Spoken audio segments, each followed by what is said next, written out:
Daripada Rasulullah sallallahu alaihi wasallam bersabda, aku telah bertemu Nabi Ibrahim, ya, aku telah bertemu Nabi Musa, dan aku telah bertemu dengan Nabi Isa. Maknanya perkara-perkara ini berlaku ketika Nabi Muhammad sallallahu alaihi wasallam diisrakan, ya, diisrakan. Waktu peristiwa Isra Mi'raj, kita tahu Nabi Muhammad sallallahu alaihi wasallam telah diisrakan, ya kan, kemudian dimi'rajkan. Dalam pertemuan itu beliau telah berjumpa dengan Nabi Ibrahim, beliau telah berjumpa dengan Nabi Musa, beliau telah berjumpa dengan Nabi Isa alaihissalam tiwassalam, ya. Baginda bersabda, mereka membicarakan masalah kiamat. Maknanya nabi-nabi ini membicarakan masalah kiamat.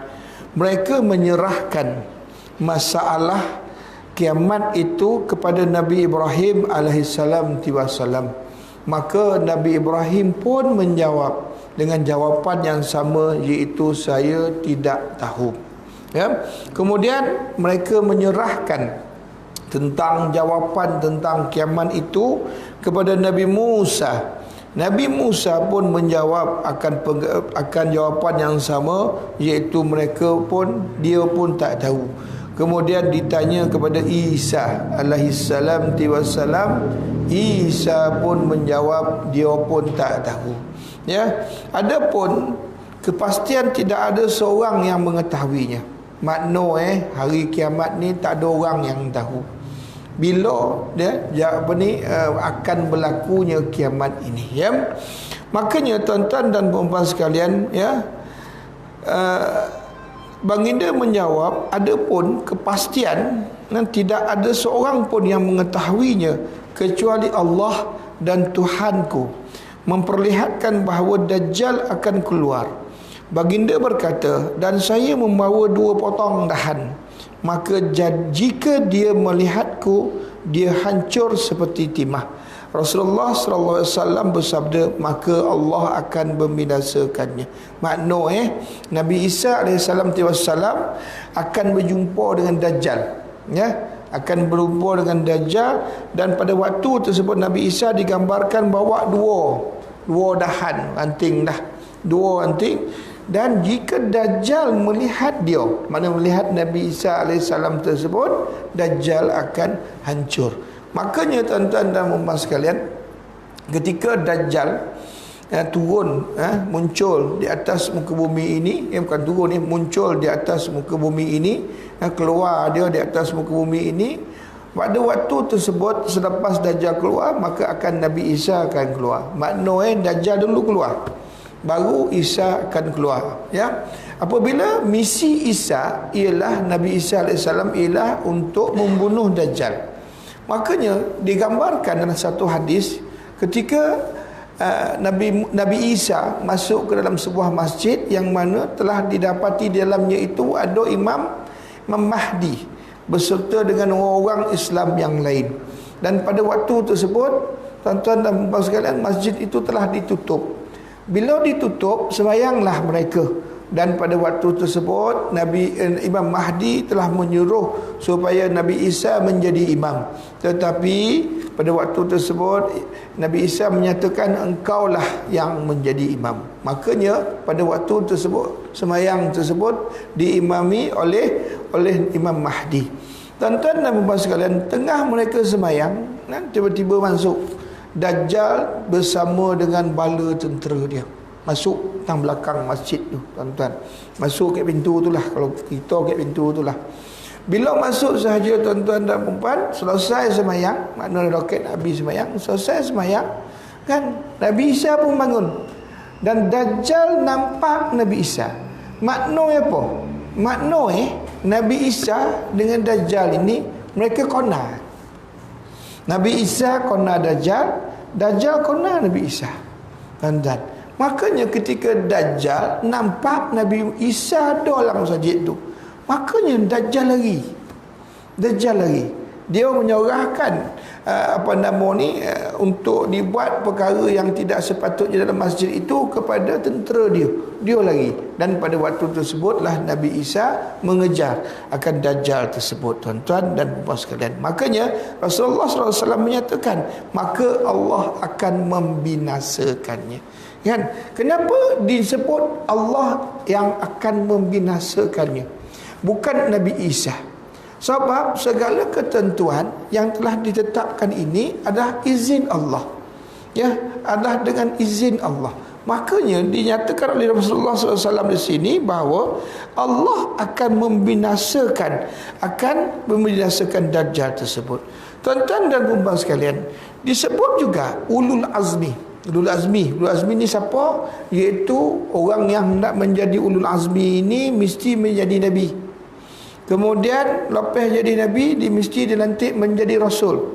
Makna kalau dia nabi saja bukan rasul, dia tidak boleh dilantik menjadi ulul azmi. Ya, jadi nabi banyak ratus ribu, tuan-tuan.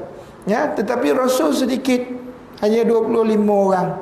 Ya, tetapi ulul azmi lagi sikit. Itu sekitar 5 orang je. Ya, ulul azmi hanya 5 orang. Yang terdiri mereka itu adalah seorang nabi dan seorang rasul, barulah boleh diangkat menjadi seorang ulul azmi. Bagaimana kriteria untuk meletakkan seseorang nabi rasul itu ulul azmi?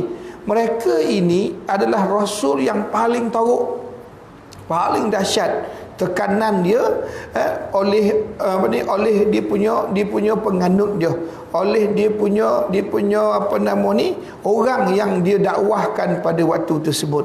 Makanya tuan-tuan dan puan sekalian, kan, Imam Muslim menyatakan, telah meriwayatkan daripada Jabir Ibnu Abdullah radhiyallahu an, dia berkata, aku mendengar Nabi Muhammad sallallahu alaihi wasallam bersabda sebulan sebelum baginda wafat.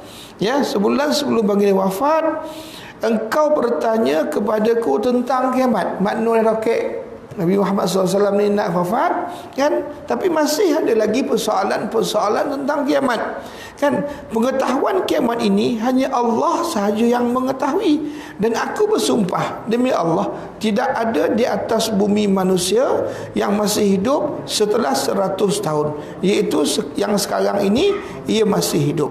Tuan-tuan dan puan sekalian, ya, hadis ini menghilangkan dugaan kemungkinan Nabi Muhammad SAW mengetahui datangnya hari kiamat, ya, setelah ditanya oleh Jibril tentang kiamat tersebut. Makanya Al-Imam Ibn Katsir, kan, berkata, inilah Nabi Ummi, penghulu para utusan dan Nabi yang terakhir, Nabi pembawa rahmat, Nabi penerima taubat, Nabi yang diikuti dan yang mengumpulkan manusia pada hari kiamat kelak.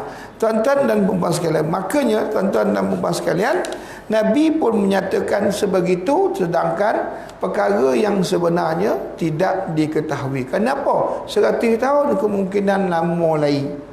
Ya, kemungkinan lama lagi nak kiamat. Makanya tuan-tuan dan puan sekalian, ya, telah dinyatakan, ya, beberapa pendapat yang mana Nabi Muhammad SAW telah memberikan isyarat-isyarat. Makanya kita pada hari ini, pada malam ini dan juga malam-malam yang sebelum ini, kita telah mempelajari tentang tanda-tanda kiamat. Sebab apa kita belajar tanda-tanda kiamat? Sebab tanda yang ada sebagai pedoman kita untuk mengetahui bahawasanya kiamat itu akan sampai ke kita. Dengan melihat tanda-tanda ini, kita boleh mengambil satu iktibar yang mana, oh ya, dah keluar dah Nabi Isa, makna dah dokek ambil. Tuan-tuan, kenapa? Sebab kita mengetahui tanda-tanda tersebut. Makanya, kan, pengarang kitab ini telah membahagikan tanda kiamat ini kepada dua bahagian. Kan? Pertama, dibahagikan kiamat, tanda kiamat ini ada dua. Dan bahagian kedua, dibahagikan tanda kiamat ini ada 3. Makna 2 pendapat ulama, ya. Ulama yang memberikan tanda-tanda kiamat ni dibahagikan kepada 2. Mereka itu membahagikan tanda kiamat itu kepada 1, kiamat, tanda kiamat kocik. Yang kedua, tanda kiamat besar. Ya, tanda kiamat kecil ini telah terjadi mendahului hari kiamat, dan dia akan berlangsung ya sepanjang waktu sampailah kepada kiamat, tuan-tuan dia. Dan seperti terangkatnya ilmu. Kita pernah dulu 10 tahun yang lalu saya rasa digemparkan dengan dulu Quran hilang. Quran kan kena curi. Kan Quran hilang. Seorang tua ada sebuah Quran dibaca selama 30 tahun. Makna dibaca hari-hari, tuan-tuan. Satu hari dia wongkar dia nak baca, tiba-tiba dia buka Quran yang selama ni dia baca selama 30 tahun, tak ada tulisan. Quran yang sama dibaca 30 tahun, tetapi pada hari tersebut dibuka tak ada tulisan. Ya, tak ada tulisan. Dia tengok, macam mana kok rabun kok tak nampak kau. Dipanggil isteri dia. Ya, beda ni aku tengok ni Quran ni aku rabun ke apa, aku tak nampak apa, kosong yo. Datang isteri yang tengok. Memang tak ada lah bang. Di bilik-bilik yang lain ada, tapi muka surat tu tak ada, tuan-tuan dan puan-puan sekalian. Makna tu apa tu, tuan-tuan? Terangkatnya ilmu. Ya, dan terangkatnya ilmu ini sebenarnya tanda kecil. Dan selepas pada itu, kan 2-3 tahun lepas itu berlaku lagi. Makna tanda kunci kiamat ini dia sentiasa akan berlaku. Kan sentiasa akan berlaku. Tuan-tuan, mungkin waktu saja yang menentukannya, tuan-tuan. Yang kedua, bermaharaja lelanya maksiat. Tuan-tuan, daripada kemarin dah maksiat bermaharaja lelanya sampai ke hari ini, tuan-tuan. Kan, sedangkan di sini dinyatakan bermaharaja lelanya maksiat itu bermakna bahawasanya itu tanda kunci kiamat, dan dia terus berlaku sampailah ke hari ini, dan dia akan berlaku sampai bila-bila, tuan-tuan dan puan-puan sekalian, sehinggalah hari kiamat waktu-waktu yang berlaku kan. Makanya tuan-tuan dan puan-puan sekalian, tanda-tanda kiamat kecil ini dia akan timbul bersama timbulnya kiamat besar. Ya, kiamat besar sentiasa saling ganti mengganti, tuan-tuan ya. Itu yang pertama. Yang kedua, kiamat besar ya. Yang dinyatakan dengan kiamat besar ini, para ulama membahagikan kiamat besar ini ada 3 bahagian ya. Yang pertama, muncul dan telah berlalu. Ya, ia telah muncul dan telah berlalu. Dan tanda besar, makna ada tanda besar kiamat yang dah berlaku dah pun. Yang dah berlaku dah pun. Seperti tanda koringnya air di Tigris, sungai di Tigris. Tuan-tuan, air itu dah koring. Dah lama dah koring. Sedangkan koringnya air di sungai Tigris itu adalah salah satu tanda kiamat besar. Tuan-tuan, kalau kita telusuri salah satu hadis sahih tentang cerita Tamim Ad-Dari. Tamim Ad-Dari ini seorang Kristian Nasrani, tuan-tuan. Dia ni seorang pelayar, kan, dia belayar, tuan-tuan. Satu hari dia belayar, kapal yang dia belayar tu kena pukul dia ombak besar. Ombak ni terdampak ke sebuah pulau. Tak pecah, alhamdulillah, tapi terdampak ke sebuah pulau. Ke pulau tu bila dah selesai semua, diorang pun turun ke pulau tersebut untuk mencari bekalan air.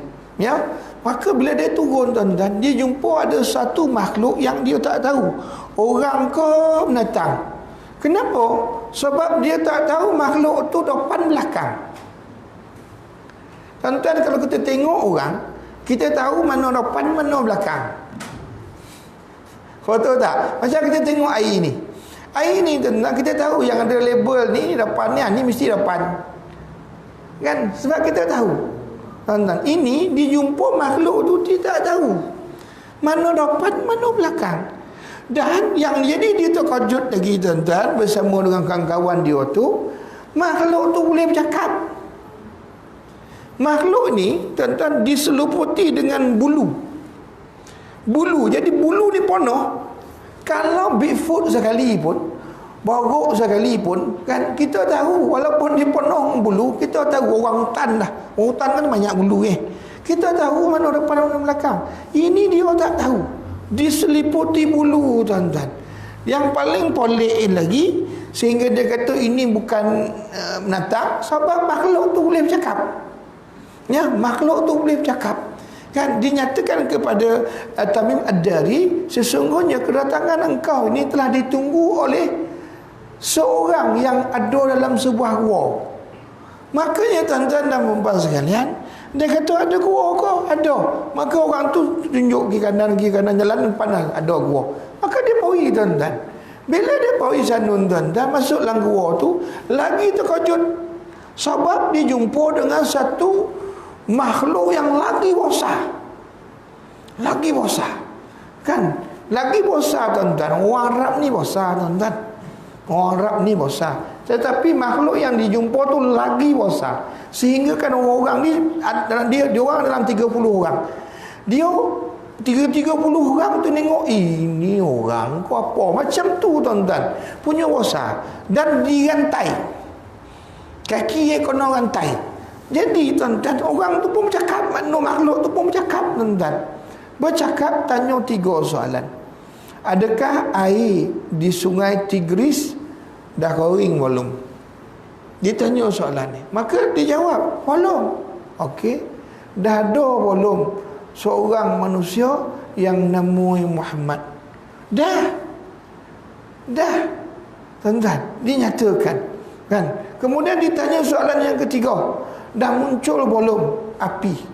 Belum. Tuan-tuan, 3 soalan ini adalah merupakan tanda besar kiamat. Makanya balik dia, dah ambil air berbagai, panjang cerita hadis yang panjang, hadis sahih, tuan-tuan. Ambil air dia, balik, tuan-tuan. Bila balik jumpa Rasulullah, dan Tamim Ad-Dari masuk Islam. Kan? Masuk Islam, dia jumpa Rasulullah dan dia ceritakan apa yang dia alami ini. Kan? Dia ceritakan dan dia tanya ke Rasulullah, ya Rasulullah, siapa tu yang ku jumpa yang berantai besar rodang tu? Siapa? Tuan-tuan tahu tak apa jawapan Rasulullah SAW? Rasulullah SAW berkata, itulah dia Dajjal. Tuan-tuan, ini peristiwa yang berlaku 1443 tahun yang lalu. Dan hadis ini hadis yang sahih. Makanya tuan-tuan, Dajjal ini kan tak lahir. Dajjal ini muncul. Bila muncul tak tahu. Ya, tak tahu. Ya, pasal apa? Itu kerja Tuhan, tuan-tuan. Sama juga dengan ketika Rasulullah SAW dia datangi oleh sahabat. Sahabat ni balik tang jauh, tuan-tuan. Dia tanya Rasulullah, ya Rasulullah, aku pergi satu tempat yang jauh. Aku melihat satu gunung yang seperti bukan gunung. Dia ceritalah ciri-ciri. Aku pergi ke gunung tersebut, aku kotok-kotok. Lainlah gunung ni. Kan? Makanya ditanya, ya Rasulullah, apa tu? Makanya Rasulullah SAW menjawab apa? Itulah dia tembok Zulkarnain. Tuan-tuan, orang sekarang cari sampai hari ni tak jumpa. Sampai hari ni tak jumpa. Sahabat dah jumpa. Tuan-tuan, tembok Zulkarnain. Dan Nabi pernah bermimpi. Dan dulu saya pernah cerita, Nabi pernah bermimpi. Kan? Rasulullah SAW pernah mimpi, Allah wahyukan kepada dia, yang mana dia bangun terjaga tengah malam dalam keadaan berpeluh. Kan? Ditanya oleh isteri dia, kenapa ya Rasulullah? Aku bermimpi Allah tunjukkan aku dinding Zulkarnain, tembok Zulkarnain. Ya? Dan dinding tu, tembok tu dah bocor. Kan? Dan Rasulullah mengisyaratkan macam ni, makna dah bocor besar ni pada waktu tersebut 1443 tahun yang lalu. Tuan-tuan, dah bocor. Makanya tuan-tuan, kalau kita agak-agaklah, kotlah Ya'juj wa Ma'juj yang dipenjarakan oleh Zulkarnain dalam tembok tersebut, korek lubang tu ni 1 inci setahun. 1 inci setahun, tak payah banyak tu dah. Setahun ni korek 1 inci je. Sekarang 1443 tahun. Maknanya apa? Kok seinci jadi 1443 inci. Agak-agak muek tak nak keluar. Kuda pun lopeh. Tuan-tuan dan puan sekalian, kan? Ini peristiwa-peristiwa ini, tuan-tuan, adalah merupakan pembahasan yang dinyatakan oleh Rasulullah SAW tentang tanda-tanda kiamat. Yang kedua, tanda itu muncul dan sentiasa berkembang. Makna tanda itu muncul dan sentiasa berkembang. Kita tahu di antara tanda yang besar ialah berlakunya gempur bumi. Gempur bumi. Sampai sekarang berlaku gempur bumi. Sampai sekarang dan ada je gempur bumi. Ada kojak besar, ada kojak koci, kan? Ada kojak ombak yang besar, tsunami 2000 boleh makin. Sampai habis suku juta, 250,000 orang out habis. Dibunuh, dimati dia pun ni terbunuh dia kerana tsunami. Kenapa tsunami itu? Gegaran yang berlaku bawah tanah, tuan-tuan, kan? Berapa skala Richter? 8 ke 9 skala Richter. Tinggi, tuan-tuan dan puan sekalian. Ya, dan sentiasa berlaku. Kan di Palu berlaku, kan tahun lepas. Kemudian di Lombok berlaku, tuan-tuan. Kita pun tak pernah dengar benda tu, ada juga berlaku sekarang ni, tuan-tuan dan puan sekalian. Ya, jadi tanda-tanda tu sentiasa berlaku, ya, terus-menerus berkembang, ya. Dan ada yang ketiga, tanda yang belum muncul sehingga sekarang. Ya, ada tanda yang belum muncul. Seperti belum munculnya Imam Mahdi, seperti belum munculnya Dajjal, seperti belum munculnya Nabi Isa alaihissalam.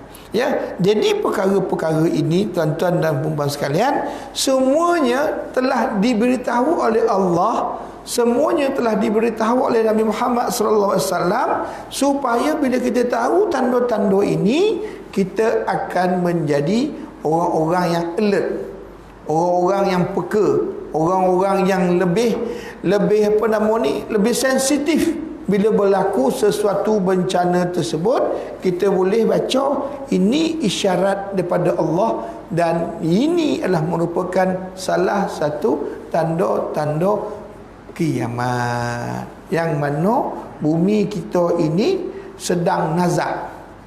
Sedang nazak. Kita ni sedang nazak, tuan-tuan. Kenapa sedang nazak, Ustaz? Sebab ketika peristiwa Isra Mi'raj, Nabi telah didatangi, kan, diberi gambaran dengan datangnya seorang wanita tua, bongkok 3, tuan-tuan, pakai tungkek lagi berjalan. Sallallahu alaihi wasallam bertanya, wahai Jibril, apakah itu seorang wanita? Apa maksud tu seorang wanita yang bongkok 3 berjalan pakai tungkek? Jibril menyatakan, ya Rasulullah, itulah dia gambaran usia bumi pada waktu tersebut, 1443 tahun.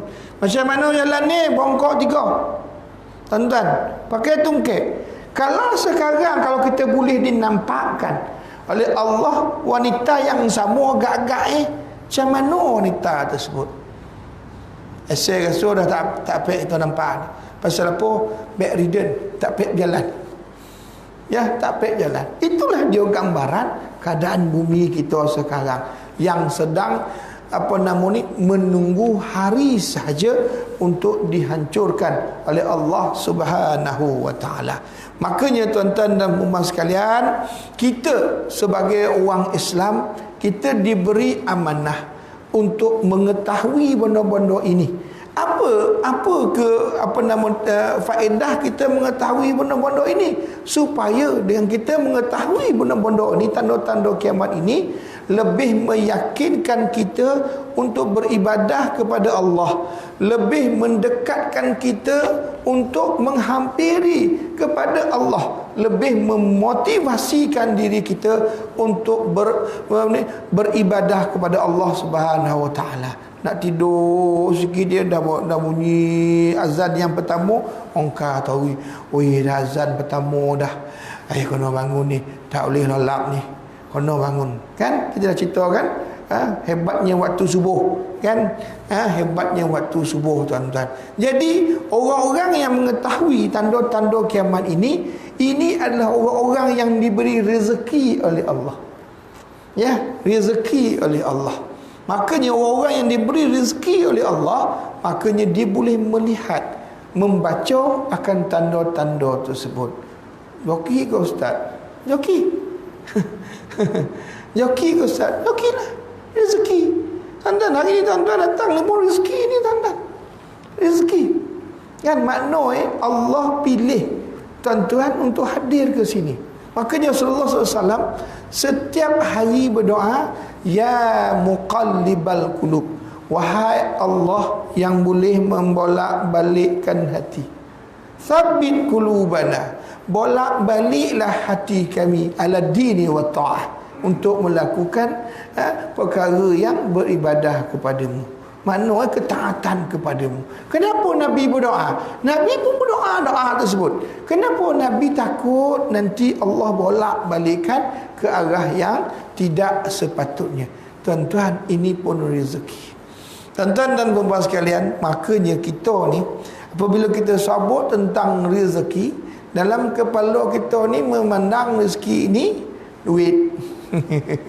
Pandang rezeki ini apa yang nampak, kan, kereta, motor, kan, rumah, kan, duit lepek-lepek, rumah bertingkat-tingkat, kan, itu joki ngobai. Sedangkan itu salah satu daripada joki. Ya, joki kita mengetahui tanda kiamat ini pun joki, tuan-tuan. Ya, kita mengetahui tanda kiamat ini pun joki. Kita hadir ke rumah Allah pun rezeki, tuan-tuan. Macam mana Allah memudahkan kita untuk datang ke sini. Rezeki ni, tuan-tuan. Rezeki. Allah mudah, orang lain Allah puas menggeliat. Allah. Macam tu lah, tuan-tuan. Tapi sampai pun tak. Tak sampai pun menggeliat dia. Menggeliat tu, ya Allah, ingat nak bongkar tahu ini tak. Ya tak. Tuan-tuan pernah tak fikir rezeki waktu kita keluar ya, kan, bang. Bila bang ya, depan tu ada masjid. Makna kita berlancung lah, pergi ke mana-mana, kan. Kan tiba-tiba kita keluar. Bila kita keluar je bunyi orang bang. Kan jalan kita bang. Bang ya, tengok depan tu ada masjid. Tuan-tuan, kenapa ada masjid depan tu? Sebab Allah suruh berhenti. Allah suruh berhenti. Berhenti dulu semayang, tuan-tuan. Kan, kalau tuan-tuan, orang lain ramai, tapi tak dapat. Lalu yo, ni boleh ni, sekarang pun tak apa. Kan, kita jamak, tahu jamak tak yah. Jamak tak yah jadi, tuan-tuan. Tuan-tuan. Jadi tuan-tuan dan puan-puan sekalian, kan, makanya tuan-tuan, rezeki malam ini kita nak bincang tentang rezeki. Kan, bukan nak bincang kiamat. Tak. Kenapa kita kena bincang tentang rezeki? Sebab rezeki ini adalah merupakan satu perkara yang bagaimana rezeki ini boleh mempengaruhi kepribadian kita. Bagaimana rezeki ini boleh mempengaruhi personality kita. Bagaimana rezeki ini boleh menyebabkan kita jadi itu, jadi ini. Kan, daripada mana? Daripada sumber rezeki. Jadi insya-Allah malam ni kita akan kupas sedikit tentang ni mukadimah baru ya. Ni baru nak masuk ceramah. Boleh? Kau ingat dah ceramah dah tadi. Bukan, itu mukadimah baru. Ini baru nak cerita. Okey, tuan-tuan dan puan-puan sekalian, kan? Tuan-tuan, dalam hadis yang panjang, kalau tuan-tuan baca kitab Imam apa nama ni, Allah, hadis 40 Nawawi.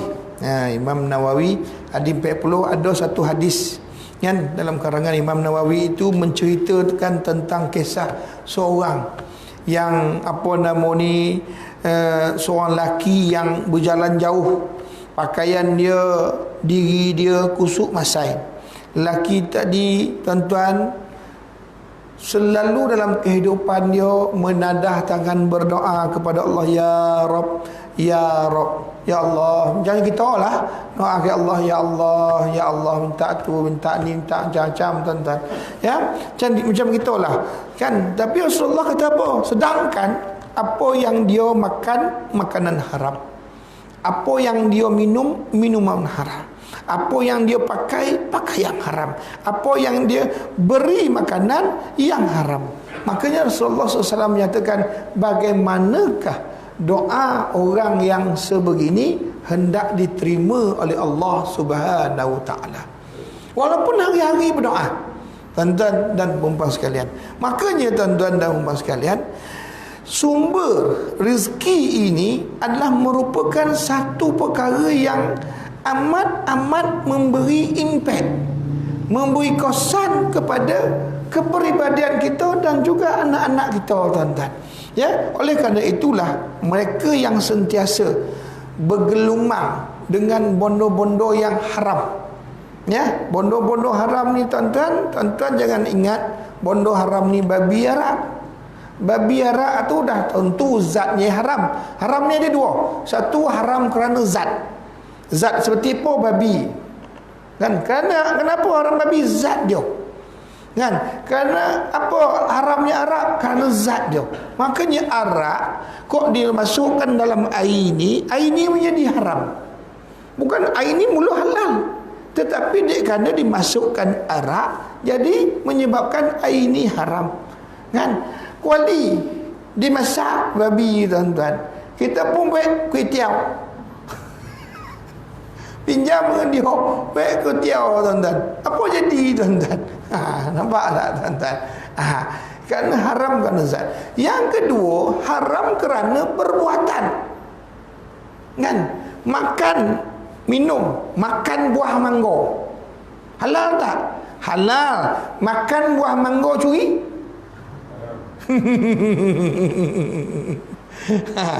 Makan buah mangga halal. Pasal buah mangga tu halal. Buah mangga halal, tuan-tuan. Tapi kalau makan buah mangga tu mangga yang dicuri, jadi makan buah mangga tu jadi haram. Haram bukan zat dia, tapi cara dapat, cara memperolehinya itu menyebabkan dia tu haram. Macam kita lah, makin ingat, makin dak-dak. Yang paling ngomah jika orang mati. Ada orang Cina mati. Kenapa? Nanti diletak buah. Cina makin letak buah botol-botol. Anggur botol, limau botol, apple botol. Sekarang plastik. Kan? Jadi bila dia dah habis tu, tuan-tuan, kita ni, tuan-tuan, pergi curi. Oh, yai balik lapah lah senang cerita kan. Potong tuan, makan apple, makan anggur, makan limau apa semua, tuan-tuan. Sedangkan rupa-rupa perbuatan tu haram. Makan tu haram. Pasal apa? Bukan buah tu haram, tetapi cara dapat tu. Sama juga bila sampai hari Tai Pusam, kan poi Batu Cave, lebih kurang 1 juta biji kelapa dipocahkan.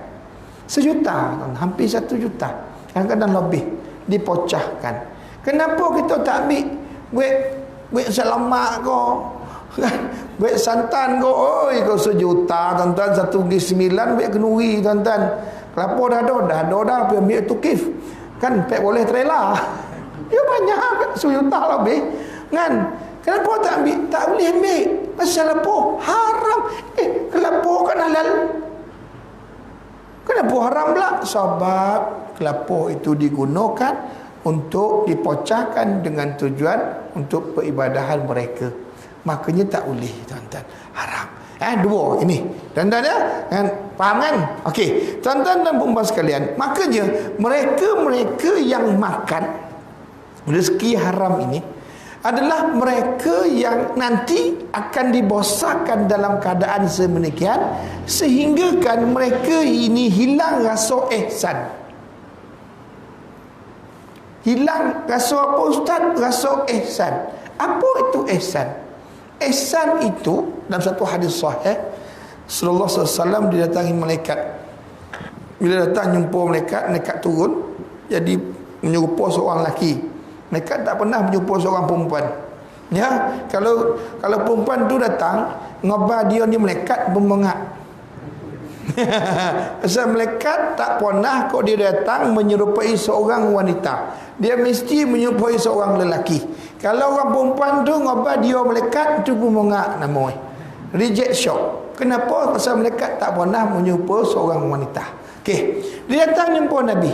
Dan bila dia datang jumpa Nabi, dia duduk pelaga lutut. Pelaga lutut. Dan dia bertanya soalan, "Ya Rasulullah, apa itu Islam?" Nabi pun jawab, Islam tu rukun Islam yang 5. Betul. Kan dia jawab betul. Tadi ditanya, ni dia jawab betul-betul. Seolah-olah orang yang bertanya tu tahu jawapannya. Kemudian ditanya soalan yang kedua, kan apakah itu iman? Maka Rasulullah jawab, iman itu 6, iaitu rukun iman. Tak payah orang banyak-banyak pasal kita nak cerita yang ihsan ni. Maka dia tanya soalan ketiga, mahwal ihsan? Apakah itu ihsan? Kan Nabi menyatakan ihsan ini ialah engkau melihat Allah. Boleh nampak Allah? Oh, tak boleh nampak. Tetapi engkau yakin bahawa Allah boleh melihat engkau.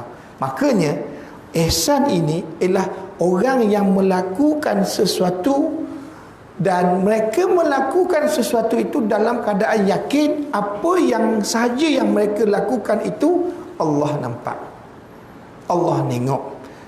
Apa sahaja, baik dia duduk sendirian, baik dia duduk ramai-ramai, baik lintasan hati, baik dia sembunyi-sembunyi, semua perbuatan yang dia lakukan itu semuanya Allah tahu. Itulah dia ihsan.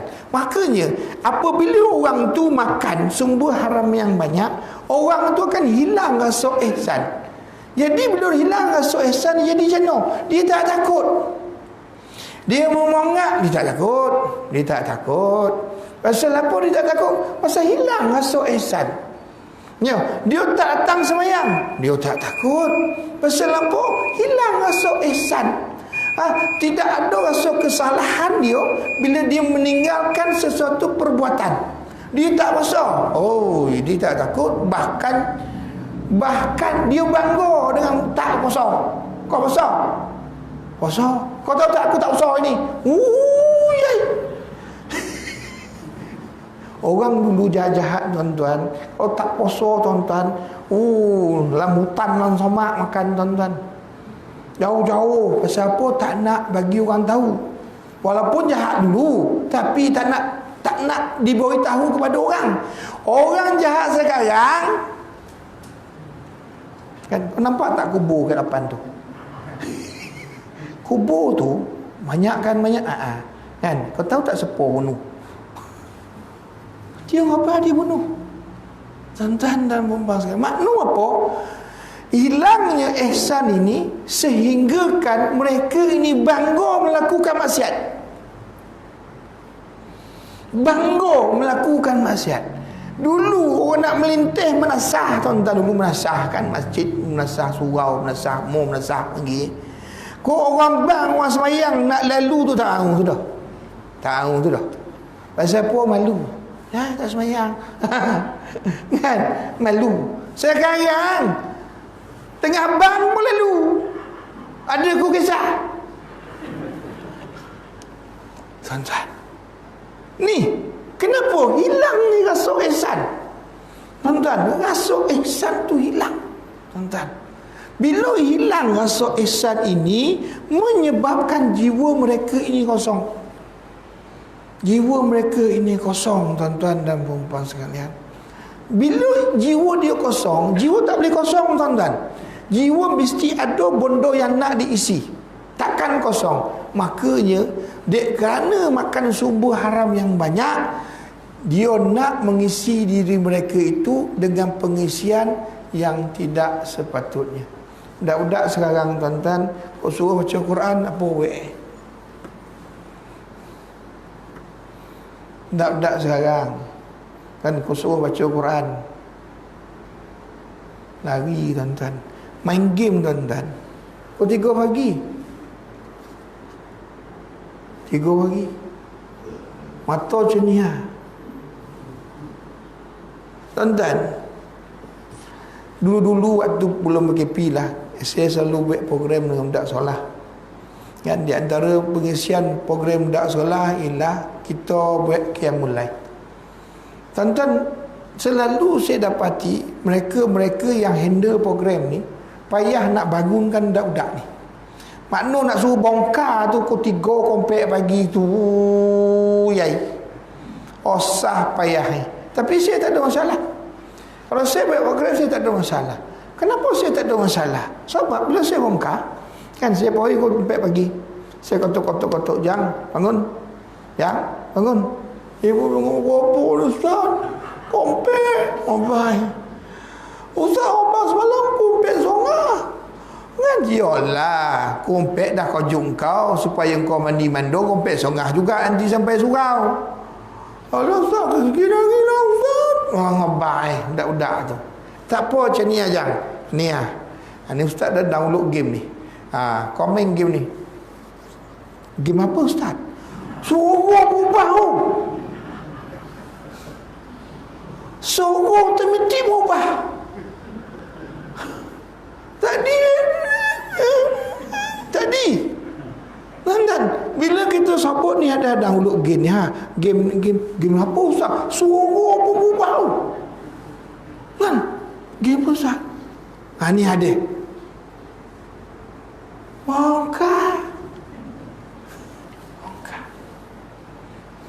Angka. Tuan-tuan, kenapa? Sebab apa? Nak jiwa tu bila ibadah jadi borek. Bila baca Quran nak lalak, bacalah Quran. Nak lalak, duduk dalam majlis ilmu lalaklah. Hari Jumaat macam mana lalak? Dengar khutbah sekarang 10 minit je. Kan lama tu dah. Ni pagi esok ni esok kan 10 minit dah. 15 minit paling lama pun sekali dengan tamu kedua. PKP punya pasal tuan-tuan. Jadi tu pun nolak tuan-tuan.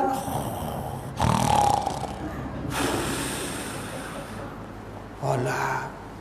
Kan? Tapi tengok konsert nolak tak? Konsert pukul 8 malam. Asal dah nanggok itu. Kompet dah masuk. Berapa konsert? 8. Kojap lagi. Padahal baru kompet. Kalau 8 tu. 4 jam lagi baru sampai tu. Kojap lagi ni. Kalau waktu sembahyang subuh apa? Subuh pukul 6. Ni pukul apa? Ni pukul 5.30. Sikit lagi tidur. Apa makna dia? Maknanya kita tidak direzekikan Allah Rabbi. Tuan-tuan dan puan-puan sekalian, ini yang kita paling takut. Ini yang kita paling takut. Tuan-tuan, paling takut apa? Jika seorang anak yang ayah mak tak berani tegur dia. Saya pernah jumpa tuan-tuan, mak ayah kan ditopuk meja oleh anak. Depan saya tuan-tuan. Bicara ni keluarga tuan-tuan. Kan? Dia topuk mangai. Wah, saya apa? Amak ni malu tuan-tuan, ontok. Abah malu ontok tuan-tuan. Kalaulah depan yang saya ni dia tak kena lah. Dia tak kena, tak pernah jumpa. Dia boleh buat macam tu, macam mana agak akik rumah? Macam mana? Tuan-tuan, kalau kita sebagai anak, berhati-hatilah jika mak ayah kita tak mahu tegur kita ataupun takut tegur kita. Sebab apa? Sebab tidak sepatutnya seorang ibu dan ayah tidak menegur anak jika anak salah. Tidak sepatutnya. Kalau kita menjadi seorang ayah, seorang mak yang takut nak menegur anak, something wrong somewhere, cakap rembau. Ada benda tak kena. Dan kalau kita anak, mak ayah kita takut tegur kita sebagai anak, kita kena mikir, kenapa mak ayah aku ni tak nak tegur aku. Kita kena fikir, kita kena renung. Sebab ada sesuatu pada diri kita yang menyebabkan mak ayah kita takut nak tegur kita. Berhati-hati di jalan raya, tuan-tuan. Jangan main-main. Kenapa? Sebab ramai yang masuk neraka pasal ini. Ramai masuk neraka pasal ini. Tak lopeh pasal ini, tuan-tuan. Ya, seorang ayah tak lopeh pasal anak. Seorang ayah tak lopeh pasal isteri. Seorang ayah tak lopeh pasal adik. Seorang ayah tak lopeh pasal itu, pasal ini. Seorang anak tak lopeh pasal abah. Seorang anak tak lopeh pasal mak. Tuan-tuan, apabila seseorang tu ditakdirkan oleh Allah masuk syurga. Masuk syurga. Jalan dia masuk syurga. Dia masuk syurga ni. Allah kata masuk syurga enggak? Masuk syurga, tuan-tuan. Dia akan melalui ada dua tempat. Satu namanya Al-A'raf. Satu lagi tempat yang namanya Qantarah. Dua tempat ini adalah tempat yang mana jika orang tu boleh masuk syurga, maka jika ada benda yang belum selesai dengan manusia, dia kena berhenti ke RR ini. Kena berhenti kat sini. Makna tak boleh masuk syurga tahu tak? Kena berhenti. Makna kena selesai dulu unfinished business. Mangaya. Ada urusan yang belum selesai. Sebelum kau masuk betul-betul dalam syurga, kau selesaikan ini dulu. Kan? Di antaranya, tuan-tuan yang nonggok kat situ ialah kita tak selesai dengan siapa? Tak selesai dengan isteri. Isteri nonggok kat situ. Isteri nonggok. Tuan-tuan, Al-A'raf tu apa? Tuan-tuan baca Al-Quran. Quran satu surah Al-A'raf. Tempat yang tinggi. Satu surah. Allah bicarakan tentang Al-A'raf ini, tempat yang tinggi ini, satu surah. Tahu tak tempat apa? Tempat ini adalah tempat RR, rawat dan rehat. Kalau apa nama ni highway. Situ kita berhenti, tuan-tuan. Kenapa kita nak berhenti? Kita nak pergi syurga tu. Kenapa kita berhenti? Sebab isteri melambai. Isteri melambai. Dah beda kau. Dah maaf kalau kakak dia nak bawa beda kan. Kan minta maaf kaya, ni bukan bedah kat sini dah, ni bedah tempat lain. Kan terasa pula kan. Ni bukan bedah sini. Kan? Bedalah kat sini. Ya Allah, suamiku. Suamiku dapat masuk syurga, ya Allah, nampak ke sanun poi. Tapi kau tahu tak ya Allah, marin kau dakut ambil. Kau dakut ambil ya Allah. Anak nak tuition ya Allah, tak diberi duit ya Allah. Boleh transport boleh ya Allah. Anak nak tuition tak diberi duit. Tak payah tuition. Orang lain anak orang lain tak tuition banyak dapat. Orang lain tak tuition banyak. Tak perlu tuition. Mobile. Yang emak ni berusaha supaya anak tu dapat banyak. Kan bolehlah hantar tuition. Konolah bayar. Kan RM70 ko, RM80 ko, RM90 tak kira lah apa-apa. Kan tak payah tak boleh. Dan dia tengok alih-alih esok rim besar. Rim 7 boleh. Tayar lebar. Pek biji. Berapa tu bang? RM2,500. RM2,500. Tuition anak RM70. Dia tanya. Itu belum cerita anak. Ya Allah, marin ayahku, marin aku nak belajar, ya aku tak beri. Itu belum cerita. Ya Allah, isteri aku isteri, aku nak pergi belajar kat masjid tu. Ada ustaz omong-omong tu datang, suami aku tak pergi. Suami aku tak pergi. Tahan, tuan-tuan. Ya Allah, suamiku selalu pukul aku, ya Allah. Kan? Tak diberi nafkah, ya Allah. Dia kata, awak dah kerja, duit dah ada, tak payahlah saya bagi nafkah. Kan saya dah bagi kebenaran awak untuk bekerja. Itulah nafkah lah khata. Tuan-tuan dan perempuan sekalian, oi tuan-tuan jangan main-main, tuan-tuan. Kan? Elok-elok alih-alih ni Allah ngabar masuk syurga, tuan-tuan jadi ke mana? Join venture masuk neraka. Tuan-tuan, kena balik. Pasal apa tak selesai? Kena balik. Oi, jangan main-main tuan-tuan dan perempuan sekalian. Jangan main-main tentang joki ini, tuan-tuan. Ya, jangan main-main. Ia bukan satu perkara yang main-main. Kan? Kenapa? Kerana makanya rezeki ini misteri.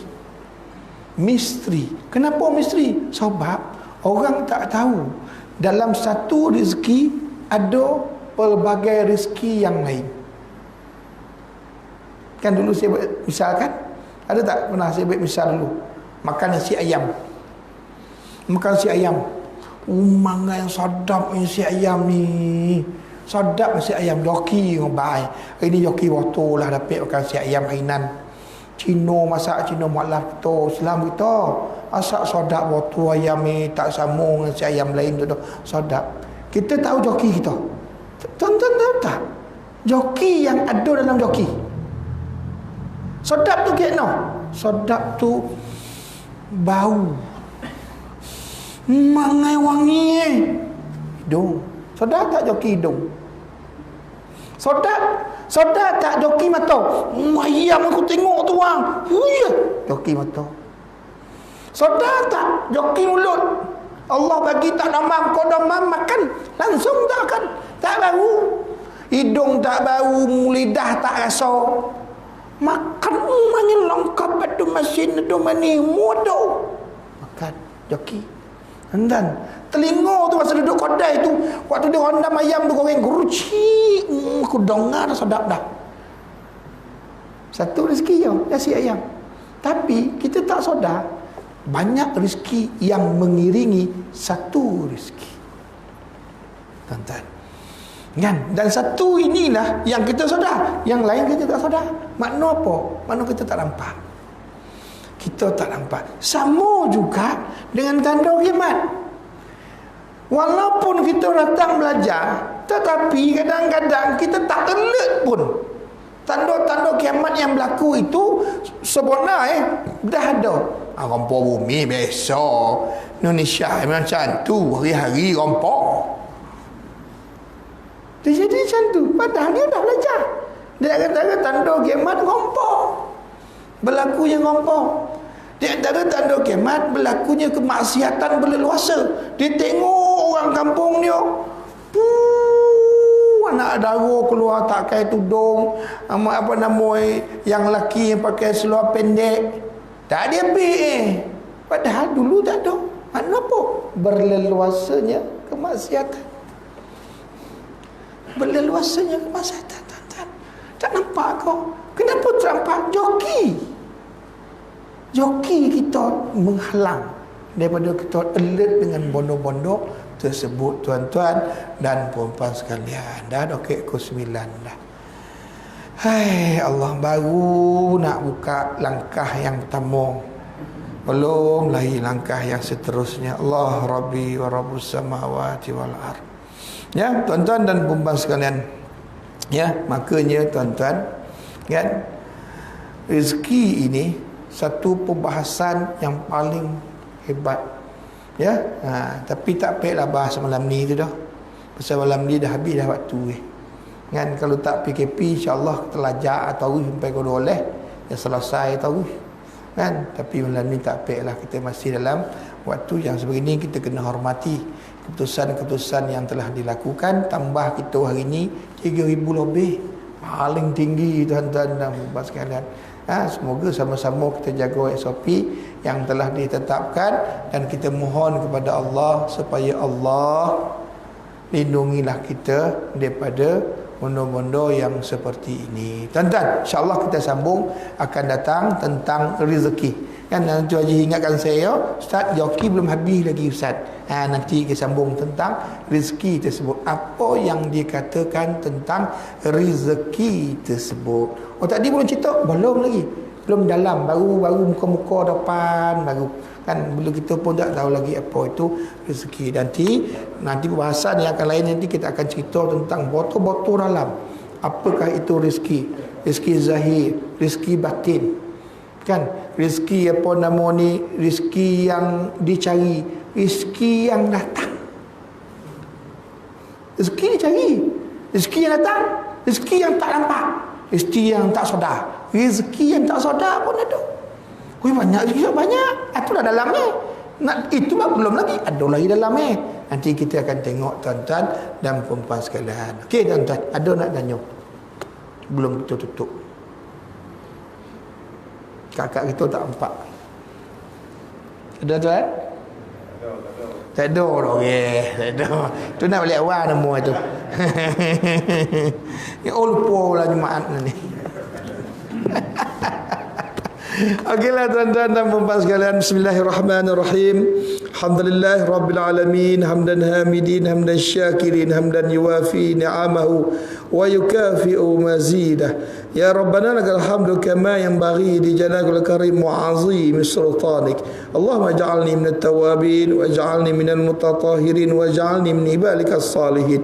Allahumma alayka bis sanadir li jabhati wataniyah. Allahumma laka bi'uyuniha man la yakhaf warhamna واغفر لنا وارحمنا أنت مولانا فانصرنا على القوم الكافرين يا قهار يا جبار يا متكبر يا ذا الجلال والإكرام يا الله يا الله يا الله اللهم يا منزل الكتاب ويا مجري السحاب ويا هازم الأحزاب اهزمهم وانصرنا عليهم اللهم بدي شملهم وفرج جمعهم وشتت كلمتهم وزلزل أقدامهم وسلب عليهم كلبا من كلابه اللهم سلمنا وسلم ديننا وسلم معرفتنا وسلم توحيدنا وسلم إسلامنا وسلم إخواننا من المسلمين والمسلمات والمؤمنين والمؤمنات الأحياء منهم وإنك على كل شيء قدير بسم الله الذي لا يضر مع اسمه شيء في الأرض ولا في السماء وهو السميع العليم بسم الله الذي لا يضر مع اسمه شيء في الأرض ولا في السماء وهو السميع العليم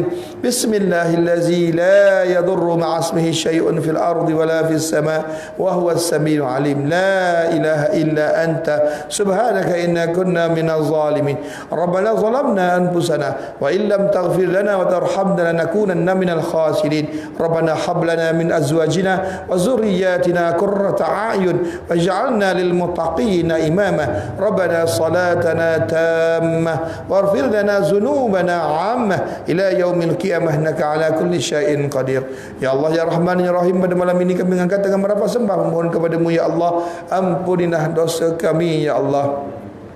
Ampunilah dosa ibu ayah kami, nenek moyang kami, pasangan kami, anak-anak, cucu-cucu kami, paduai kami, menantu kami, mentua kami, kawan-kawan kami, sahabat kami, jiran kami, muslimin, muslimat, mukminin, mukminat, al-ahya'i Muhammad innaka ala kulli syai'in qadir.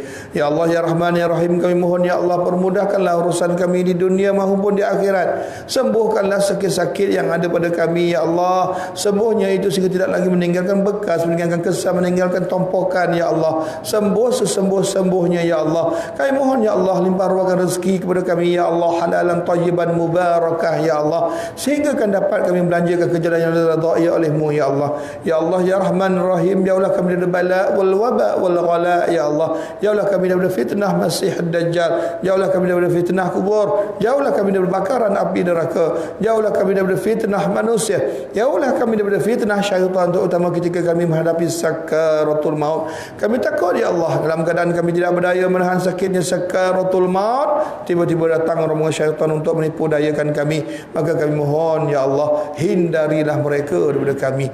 Ya Allah ya Rahman ya Rahim, kami mohon ya Allah, Engkau permudahkanlah mulut kami, lidah kami, gigi kami, anggota kami untuk mengucap la ilaha illallah Muhammad Rasulullah sallallahu alaihi wasallam. Kami pernah mendengar utusan Nabi Muhammad sallallahu alaihi wasallam menyatakan kepada kami, man akhiru kalam la ilaha illallah dakhala al-jannah ya Allah, dakhala al-jannah ya Allah, dakhala al-jannah ya Allah. Ya Allah, batilah kami dalam husnul khatimah, tempat kami bersama dengan minan nabiyyin was-siddiqin wasyuhada'i was-salihin wa hasuna ulaika rafiqa. Ya Allah, bangkitlah kami bersama dengan junjungan besar Nabi Muhammad sallallahu alaihi wasallam, dapat kami minum dari telaga Kausar, dapat kami mengambil buku amalan kami dengan tangan kanan, dapat kami syafaat junjungan besar Nabi Muhammad sallallahu alaihi wasallam, dan dapat kami meniti titian siratal mustaqim sepantas kilat, dan seluruh berjaya dan dihimpunkan bersama dengan 70,000 orang yang Kau janjikan syurga tanpa hisab. Ya Allah ya Rahman ya Rahim, dengan kelah rintihan kami ini, dengan kelah rayuan kami ini ya Allah, hanya saja ya Allah, Engkaulah sahaja yang boleh kabulkan apa yang kami mohon ini. Rabbana atina fid dunya hasanah wa fil akhirati hasanah wa qina azaban nar. Wa sallallahu ala sayyidina Muhammadin nabiyil ummi wa ala alihi wa sallam. Subhana rabbika rabbil izzati amma yasifun, salamun alal mursalin, walhamdulillahi rabbil alamin. Wabillahi taufiq wal hidayah. Assalamualaikum.